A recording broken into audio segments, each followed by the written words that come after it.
Episode 8 of Pluribus was, for sure, my favourite episode so far. We found out so much more about the joined hive mind, how they're living, sleeping, and even communicating by using electromagnetic radio wave psychic glue stuff. And the visual imagery symbolism, there is so much to talk about. So let me immediately just start with the scene right after Carol reunites with Zosia, because this is Carol getting what she longed for in episode 7, the need to be seen. In my episode 7 analysis, I shared my interpretation of how the painting Carol took, the O'Keeffe belladonna, enforced Carol's loneliness, as it represented who Carol was in that episode of being the bloom in the background, of not being fully seen and visible, versus who she wanted to be, which was the bloom in front, where it's fully open and fully seen. So after spending 40 days in isolation, staring at this painting, it became a mirror that allowed her to realize she wanted to be seen again. She wanted to be the bloom in the front. Because being seen by someone allows her to feel real again, like her life has meaning, she exists, rather than just wasting away, doing nothing all by herself. So we ended episode 7 with Carol painting herself to be inside of the belladonna painting because she wants to be seen again. And we can see how she is the painting come to life through the colour of the clothing she's wearing.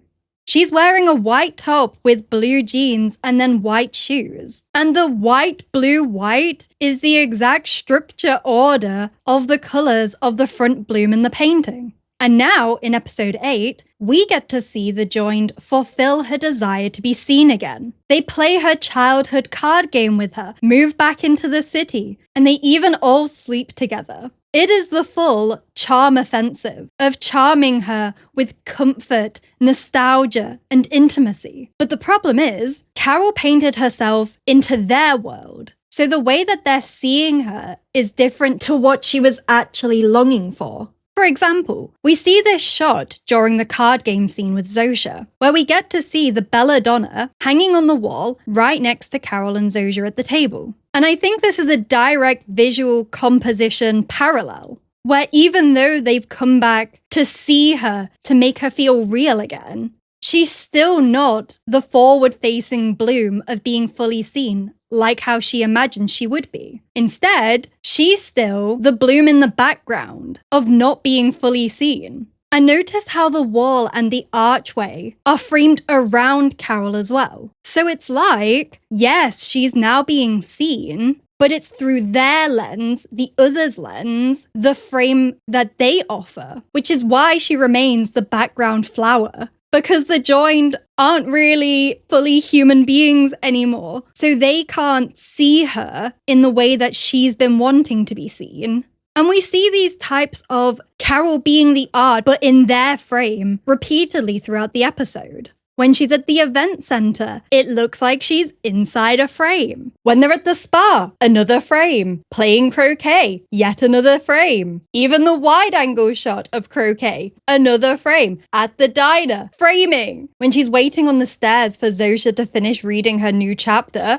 it's another frame. And even in the shot towards the end of the episode where we jump forward in time and Carol's staring out her kitchen window, she's in another frame again, where this time Helen's grave is in the frame with her, but they're separated by 2 different panels. And we then see how Zosia comes into the frame in the exact panel where Helen's grave is. So it's like Zosia is replacing Helen in Carol's life, but also notice how they're still separated within that frame, just like in the diner scene and when they're playing croquet. And I think these lines separating them is to show how they're not fully in the same picture, because Zosia's obviously not a regular, normal human. So it's like, even though they're in this painted, curated world together, they're still separate. So by the end of the episode, we're being shown how Carol is inside the world of this painting, but it's shaped, it's curated by the others, by Zosia. It's framed within a set that the others have made, where she's now just the framed subject, an actor on their stage.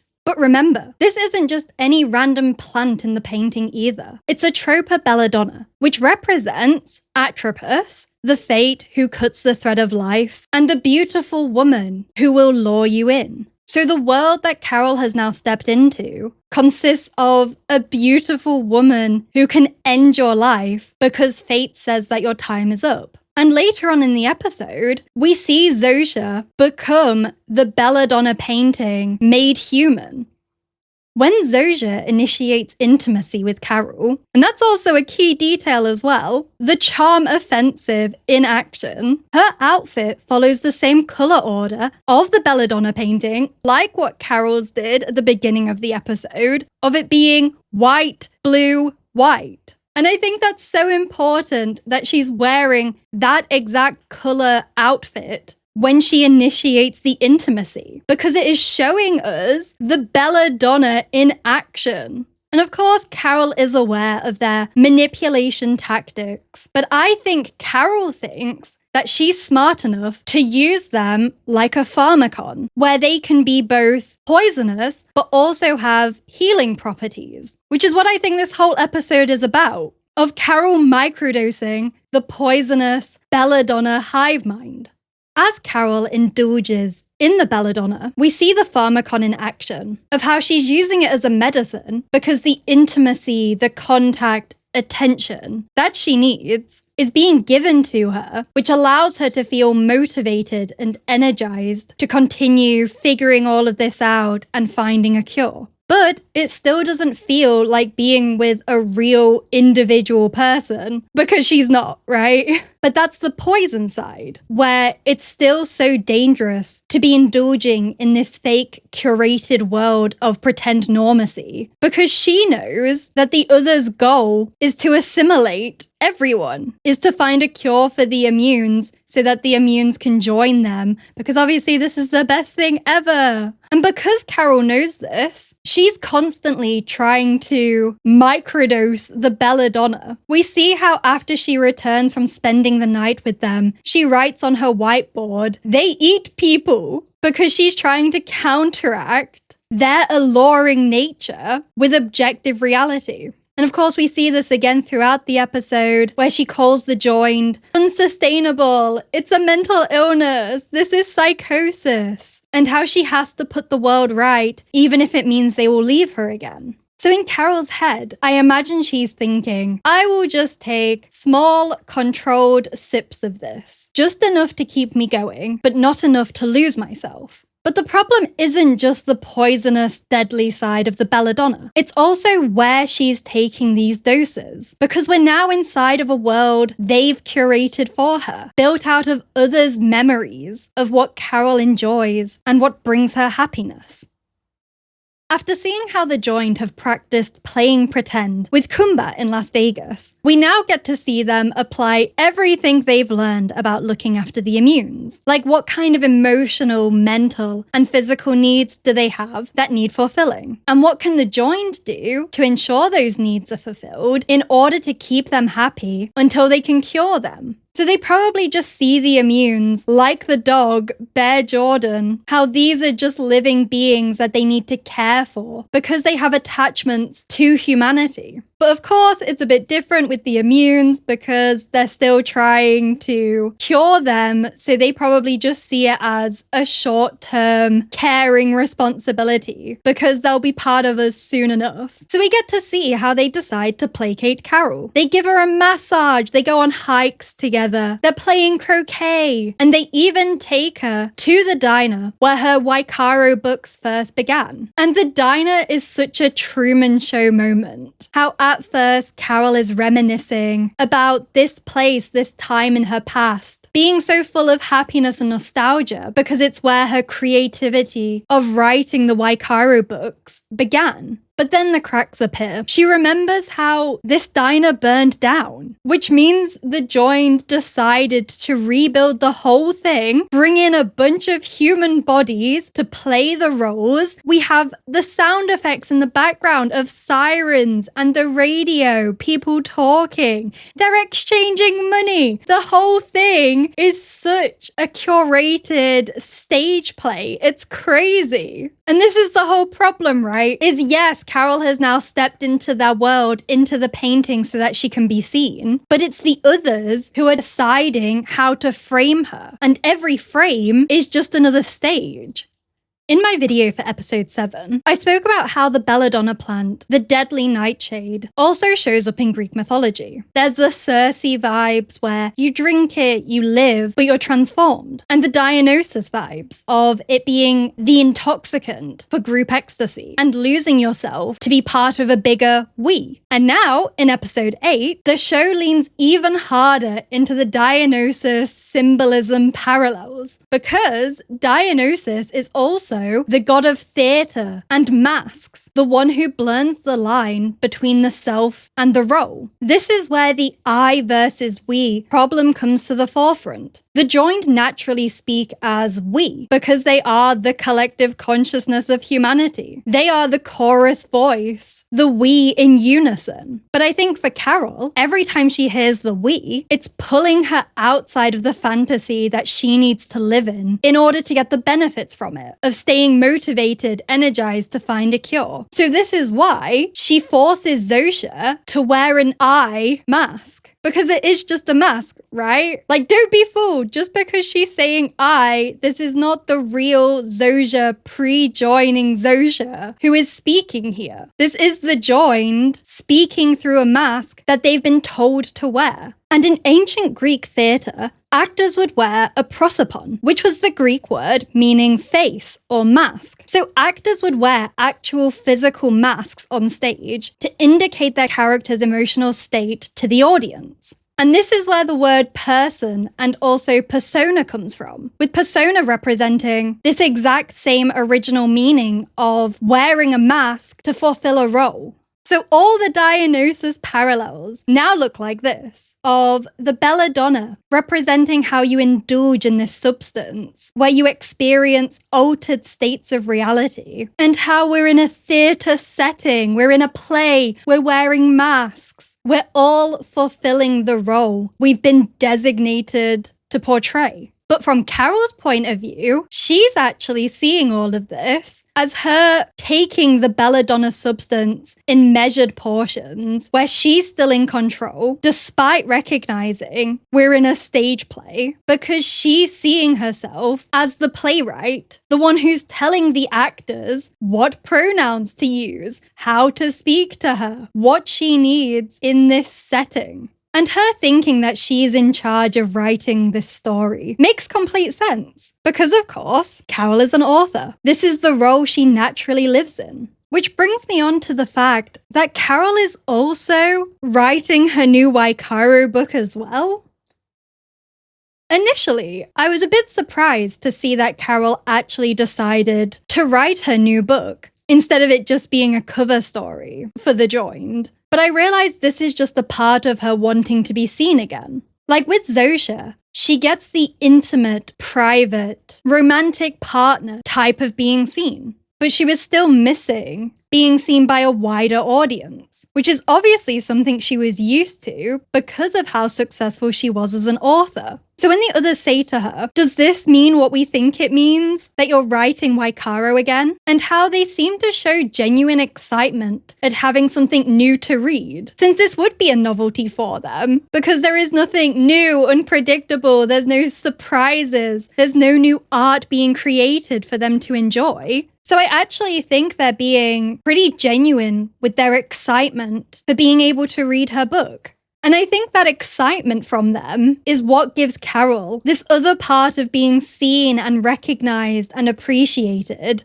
And I think it's kind of funny how later in the episode, we see Zosia talking to Carol after reading the first chapter. And she says to Carol, "I love it." And that obviously makes Carol really happy and fulfilled. But it's in such a contrast to what we saw in episode 4 when Carol was talking to the guy in the yellow cycling outfit, where he says, "We love all your books. We love everything equally." And she's just not buying it at all. But isn't it interesting when you're getting the same response, but just from someone wearing a different mask, of it being from the physical body of Zosia, but Zosia also saying "I" instead? But what's kind of ironic is Carol has been working on both writing her new Wycaro book, but also trying to figure out the others, figure out a cure. But she hasn't merged these two trains of thought together. Like, they're literally kept on separate whiteboards, when the key to her figuring all of this out actually lies within her books. Like everything I said in my episode 6 radio wave video, if you haven't seen it, I go into way more detail about this, but essentially I think the clues to help her figure out the problem she's in of this global hive mind world lies within her own books. But she still hasn't got to that point of understanding yet. Like, it is so crazy. She hasn't figured out the plot in her Wycaro books. It's so similar to the situation of Earth now. Because if we take a closer look at her Wycaro 5 whiteboard of everything she wrote before the joining happened, it looks like she already predicted the outline of this whole problem, and she doesn't even realize it yet. So there are a few things detailed on Carol's Wycaro 5 notes whiteboard that I want to zoom in on. Starting with Lucasia disguised as a pirate and reread Twelfth Night, which is the Shakespeare reference. So the 12th Night is about a shipwreck, people surviving by putting on a disguise, and everyone falling in love with the mask first, like falling in love with the persona version of someone. And now look at episode 8. Carol has turned Zosia into one of these characters, the I who's wearing a mask, a disguise. And that's the version that Carol is into, that she's falling in love with someone who's wearing a mask. They're wearing a disguise. And then there's also the Mandovian spice fruit, of it being a poison, an elixir, a love potion. And this, of course, is the belladonna pharmakon. It can hurt you, but also heal you and make you fall in love. So Carol is literally living in this reality of taking the Mandovian spice fruit. And then there's also the bring back Golin Bray shapeshifter. Kidnaps first mate this time. Lucasia seeks revenge. So it's basically shapeshifters who wear different faces, who are able to get close enough to people to hurt them, to kidnap them. And this represents the hive mind, the others, of them speaking through different faces, putting on whatever mask will get this specific immune to trust them. So before the joining even happened, Carol was already onto these big key ideas of Shakespeare and disguise, of there being a pharmakon, of poison, medicine, and love, and there being shapeshifters, of people who look like they're one thing, but they're secretly another. But she is so busy finally being seen that she hasn't even realized yet that she's been staring at the solution to her problem this whole time. And that's the problem, right? Is she thinks that she's the playwright, where she's in charge of directing how Zosia, how these characters act within her story. But she's missing what's literally written right in front of her, as well as the bigger outer play, the structure she's standing in, the set, the framing, the roles on offer. That all belongs to the others. So Carol is directing a play within a play without fully realizing it, which, if you're familiar with Shakespeare's other works, sounds just a little bit familiar. In Hamlet, we see a play within a play. Hamlet suspects that his uncle, Claudius, killed his father in order to seize the throne and marry Hamlet's mother. So he stages a play that recreates the murder, with the whole point being to watch the king's reaction to catch their conscience and guilt. Now look at what Carol is doing, and how, from her point of view, she's Hamlet. She forces Zosia into the eye roll of wearing that mask. She thinks that she's ultimately in control of this little intimate experience because she's just using them for emotional fuel while she secretly is still trying to work out the cure. Which is why she's also probing them and watching them for more intel. And that's very Hamlet energy of, I'm inside the corruption, but I see it, I narrate it, and I judge it. There's a little bit of Horatio there too, of being the one who lives to tell the story, because she's the one writing it all down, which is a way to preserve what's happening. And how she will hopefully survive to share all of what's happened when the world is finally restored, hopefully.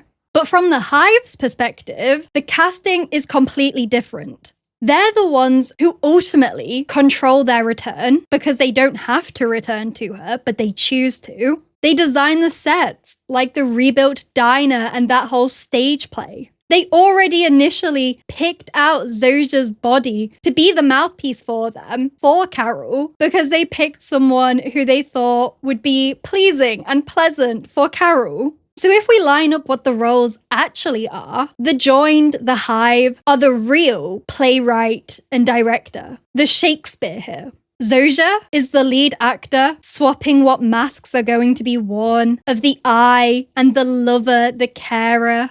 And Carol is Hamlet in her own point of view, but from the Hive's point of view, she's Claudius, the one whose emotional reactions are being monitored and measured.